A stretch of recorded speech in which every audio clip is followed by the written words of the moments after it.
Welcome to my channel. Raj ని company నుంచి తప్పించిన ధాన్యలక్ష్మికి ఊహించని షాక్ ఇచ్చిన కావ్య. అసలు ఇదంతా ఎలా జరిగిందో తెలుసుకోవాలి అంటే ఈ వీడియోను చివరి వరకు స్కిప్ చేయకుండా చూసేయండి. ఇంకా రాజ్ అయితే అప్పు కళ్యాణ్ దగ్గర నుంచి ఇంటికి వస్తాడు. చాలా నిరుత్సాహంగా నీరసంగా ఉన్నట్టు వస్తాడు. ఇంకా రాజును ఒక్కడనే చూసి ఇంట్లో వాళ్ళందరూ కూడా చాలా బాధగా అడుగుతారు. ఇంకా ధాన్యలక్ష్మి ఏమో, ఏంటి రాజ్, ఇంకా కళ్యాణ్ ని తీసుకురాలేదా? నువ్వు కళ్యాణ్ ని తీసుకురాలేకపోయావు. ఆ అప్పు కళ్యాణ్ ని రానివ్వలేదు కదా. నేను అనుకుంటూనే ఉన్నాను, అప్పు కళ్యాణ్ ని మన దగ్గర నుంచి ఇంకా దూరం చేసేస్తుంది, ఇంకా మన దగ్గరికి అవ్వనివ్వదు అని ధాన్యలక్ష్మి అంటుంది. ఇంకా ప్రకాశం వచ్చి, ఏంట్రా కళ్యాణ్ ని తీసుకురాలేదా, అసలు ఏం జరిగింది అని అడుగుతాడు ప్రకాశం. ఇంట్లో వాళ్ళందరూ కూడా చూస్తూ ఉంటారు. వాళ్ళిద్దరూ రారంట. వాళ్ళు తనను తాను ప్రూవ్ చేసుకున్న తర్వాతే వస్తాడంట కళ్యాణ్. అందుకే నేను బలవంతం పెట్టలేదు, వచ్చేసాను అని చెప్తాడు రాజ్. నువ్వేం బాధపడకు బాబాయ్, కొన్ని రోజుల తర్వాత నేను ఎలా అయినా మాట్లాడి తీసుకొస్తాను అని రాజ్ ప్రకాశంతో అంటాడు.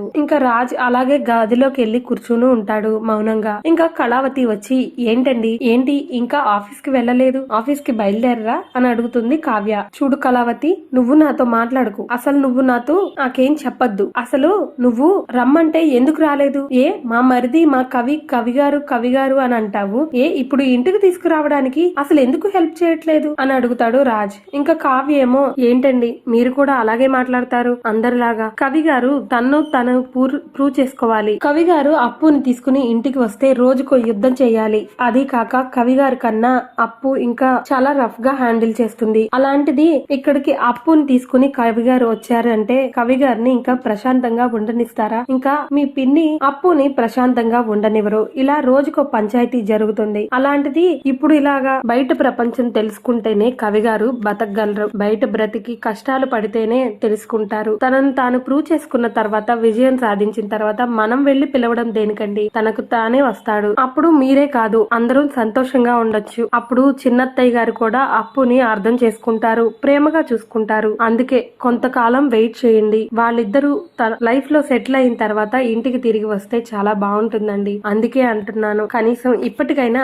అర్థం చేసుకోండి అని కావ్య రాజ్ తో అంటుంది. ఇంకా రాజ్ ఏమో తనలో తనే అనుకుంటూ ఉంటాడు, అవును కళావతి చెప్పింది కూడా నిజమే, కళావతి బానే ఆలోచించింది, నేనే అపార్థం చేసుకున్నాను అని తనలో తనే అనుకుంటూ ఉంటాడు. సరే కళావతి, నువ్వన్నది నిజమే, వాళ్ళిద్దరూ అలాగే, కానీ బయట ఏదన్నా సహాయం కావాలంటే సపోర్ట్ చేస్తాను నేను అని రాజ్ అంటాడు. ఇంకా కావ్య ఏమో, మిమ్మల్ని ఎవరు సపోర్ట్ చేయొద్దన్నారండి, వాళ్ళకి ఏ కష్టం వచ్చినా సరే మీరు అండగా తోడుండండి, మిమ్మల్ని ఎవరు వద్దనలేదు సరేనా అని కావ్య చెప్పి వెళ్లిపోతుంది. ఇంకా రాజ్ ఏమో, సరే నేను ఆఫీస్ కి బయలుదేరతాను అని రెడీ అయ్యి ఆఫీస్ కి వెళ్ళడానికి కిందకి దిగుతాడు. ఇక మరో పక్క ధాన్యలక్ష్మి రాజును చూసి, నా కొడుకేమో బయట కష్టాలు పడుతూ ఉంటే రాజు మాత్రం హాయిగా ఈ ఆస్తిని అనుభవిస్తూ ఆఫీస్ కి వెళ్తున్నాడా? నా తల్లి బాధ, నా బాధ ఎవ్వరికీ అనవసరం, ఈ ఇంట్లో ఎవరు అర్థం చేసుకునే వాళ్ళే లేరు అని తనలో తనే అనుకుంటూ ఉంటుంది. ఎలా అయినా సరే రాజ్ ని ఆఫీస్ కి వెళ్లకుండా చేయాలి, ఏదో ఒకటి చేసి వీళ్ళని ఆస్తిని అనుభవించకుండా చేయాలి, నా కొడుకు లేని ఆస్తి వీళ్ళకి అవసరం లేదు, వీళ్ళకి లేకుండా చేయాలి అని తనలో తనే అనుకుంటూ ఉంటుంది ధాన్యలక్ష్మి. ఎక్కడికి వెళ్తున్నావు రాజ్ అని అడుగుతుంది ధాన్యలక్ష్మి.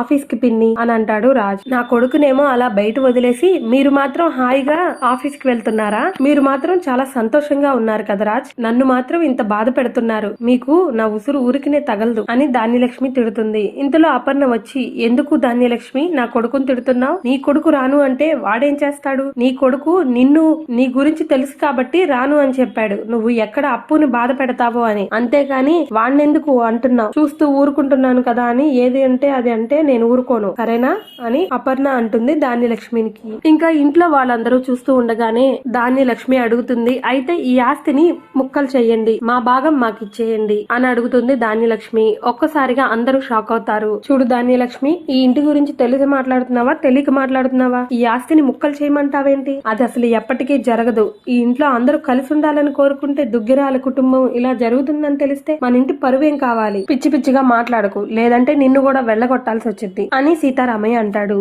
సరే మావయ్య గారు, నన్ను గనక వెళ్ళగొట్టండి, నన్ను గనక వెళ్ళగొడితే నేను ఎక్కడికి వెళ్తానో మీకు బాగా తెలుసు, నేను ఈ ఇంట్లో నుంచి వెళ్లిపోతే గనక ఈ ఇంటి పరువే పోతుంది, అప్పుడేం చేస్తారు అని అడుగుతుంది ధాన్యలక్ష్మి. ఇంకా పెద్దాయనైతే చాలా బాధపడుతూ అందరూ షాక్ అవుతారు. ఇంకా సీతారామయ్య అయితే, సరే అయితే నీ కోరిక ప్రకారమే కళ్యాణ్ ఈ ఇంటికి తిరిగి వచ్చే వరకు కంపెనీ బాధ్యతల నుంచి తప్పుకుంటాడు రాజ్, సరేనా అని అంటాడు సీతారామయ్య. ఇంట్లో వాళ్ళందరూ కూడా షాక్ అవుతారు. ధాన్యలక్ష్మి మాత్రం తనలో తానే మురిసిపోతూ ఉంటుంది, ఇదే కదా నాకు కావాలి, వీళ్ళు తప్పకుండా ఉంటేనే కదా అప్పుడు నాకు మనశ్శాంతిగా ఉండేది. ఇప్పుడు వీళ్ళకి ఇలాగే జరగాలి. నా కొడుకు ఈ ఇంటికి తీసుకువస్తారు. నా కొడుకు ఈ ఇంటికి వచ్చేంత వరకు రాజ్ ఆఫీస్ గుమ్మం ఎక్కడు అని తనలో తనే అనుకుంటూ ఉంటుంది. అప్పటి వరకు కంపెనీ బాధ్యతల్ని తీసుకునేది ఎవరో కాదు, మన కావ్య. కావ్య కంపెనీని చూసుకుంటుంది. ఇంకా ధాన్యలక్ష్మి ఒక్కసారిగా షాక్ అయిపోతుంది. ఇదేంటి, నేను ఇలా అనుకుంటే మళ్ళీ కావ్యని కంపెనీకి పంపిస్తానంటున్నారు అని తనలో తనే అనుకుంటూ ఉంటుంది ధాన్యలక్ష్మి. ఇంకా రుద్రాణి వచ్చి ఏంటి నాన్న, ఈ బాధ్యతల్ని కావ్యకు అప్పగిస్తానంటారేంటి? కావ్యకు అప్పగిస్తే ఎలా హ్యాండిల్ చేస్తుంది? రాహుల్ ఉన్నాడుగా, రాహుల్ కప్ప చెప్పండి అని అంటుంది రుద్రాణి. చాలే ఊరుకో రుద్రాణి, కావ్యకి ఏం తెలుసు అంటావేంటి? కావ్య ఎలాంటి ఇచ్చేస్తుందో నీకేం తెలుసు? కావ్య ఎంత బాధ్యతగా ఉంటుందో తెలుసా? నా నిర్ణయం మారదు ఈ విషయంలో. కావ్య మాత్రమే ఈ కంపెనీ బాధ్యతల్ని తీసుకుంటుంది కళ్యాణ్ వచ్చే వరకు, సరేనా అని నా నిర్ణయం ఇదే అని సీతారామయ్య చెప్పేసి వెళ్లిపోతాడు. ఇంకా ఇంట్లో వాళ్ళందరూ కూడా ఎవరి గదుల్లోకి వాళ్ళు వెళ్లిపోతారు. ఇంకా రుద్రాణి మాత్రం గదిలో కూర్చుని ఒక్కతే తనలో తనే ఆలోచించుకుంటూ ఉంటుంది. ఈ కావ్యని కంపెనీకి పంపిస్తారంటారేంటి? కంపెనీ బాధ్యతలు తీసుకుంటే అప్పుడు నా కొడుకు ఏం కావాలి? నా కొడుకు ఏమైపోవాలి? ఏదో ఒకటి చేసి ఆ కావ్యని తప్పించి నా కొడుకుని ఆ సీట్ లో కూర్చోపెడతాను. ఈసారి వేసే ప్లాన్ తిరుగు లేకుండా వేస్తాను అని తనలో తనే అనుకుంటూ ఉంటుంది రుద్రాణి. కొంతకాలం నా కొడుకు చేతిలోకి అని చెప్పి ఆ తర్వాత పూర్తిగా నా కొడుకుతే బాధ్యత అనేలా చేస్తాను అని రుద్రాణి ఆలోచిస్తూ ఉంటుంది. ఇంకా రాహుల్ వచ్చి ఏంటి మమ్మీ ఇది, ఆ కావ్య గనక ఆఫీస్ కి వచ్చిందనుకో ఇంకా నా పని అంతే. ఆ కావ్య ఆవలిస్తే పేగులు లెక్క పెట్టే రకం, ఎంత సహనంగా ఉంటుందో అంత ఆలోచిస్తుంది. ఇంకా ఆఫీస్ లో విషయాలన్నీ బయటపడి అనుకో ఇంకా మన పని అయిపోతుంది మమ్మీ అని అంటాడు రాహుల్. రుద్రాణి ఏమో నువ్వేం కంగారు పడకురా, నువ్వేం టెన్షన్ పడకు, నేను ఏదో ఒకటి ఆలోచించి ఆ కావ్యని అసలు ఆ బాధ్యతల్ని తీసుకోనివ్వకుండా చేస్తాను, ఆఫీస్ బాధ్యతల్ని మొత్తం నీకే అప్పగించేలా చేస్తాను అని రుద్రాణి రాహుల్ కి చెప్తుంది. ఇంకా ఈ మాటలన్నీ విని స్వప్న వచ్చి వెళ్ళండి, కావ్యని తప్పించడం మీ వల్ల కాదు, మా కావ్య చాలా తెలివైంది. ఏ ఆఫీస్ లో మీరేమన్నా బండారాలన్నీ బయటపడిపోతాయి అనుకుంటున్నారా? మీరు ఏమన్నా చావండి తల్లి కొడుకులు, అంతేగాని మా కావ్య జోలికొస్తే నేను ఊరుకునేది లేదు అని స్వప్న వార్నింగ్ ఇస్తుంది రుద్రానికి. ఇంకా రాహుల్ అడుగుతాడు, ఏంటి మమ్మీ ఆ స్వప్న అన్ని మాటలు అనేసి వెళ్తుండే నువ్వేం మాట్లాడవేంటి? ఏదో ఒకటి దానికి చంప పగలగొట్టాలి కదా, నువ్వు మౌనంగా ఉన్నావేంటి అని రాహుల్ అంటాడు రుద్రాణిని. ఏదైనా ఈసారి ఆలోచించి నిర్ణయం తీసుకుంటాన్రా, దీనిదేముంది, దీన్ని వదిలేసే, అనవసరం, దీని మాటలు పట్టించుకోకు, నువ్వేం కంగారు పడకు, నేను కావ్యని ఎలా అయినా తప్పిస్తాను, ఆ సీట్ లో నిన్ను కూర్చోబెడతాను అని అంటుంది రుద్రాణి. ఇక మరో పక్క ధాన్యలక్ష్మి తనలో తనే ఆలోచించుకుంటూ ఉంటుంది. ఇదేంటి, ఇది అసలు నేను ఊహించలేదు, రాజుని ఆఫీస్ నుంచి తప్పిద్దామని చూస్తే ఈ కావ్య వచ్చి కూర్చుంది, ఇప్పుడు నేనేం చేయాలి అని తనలో తనే అనుకుంటూ ఉంటుంది ధాన్యలక్ష్మి. ఇంకా ధాన్యలక్ష్మి దగ్గరికి రుద్రాణి వచ్చి, చూడు ధాన్యలక్ష్మి, ఏంటి ఆలోచిస్తున్నావు? ఇంకా ఆ కావ్యని ఆఫీస్ బాధ్యతలు అప్పచెప్పారనా? ఇప్పుడు నీ కొడుకు వచ్చేదాకే అంటారు, తర్వాత పూర్తిగా బాధ్యతలన్నీ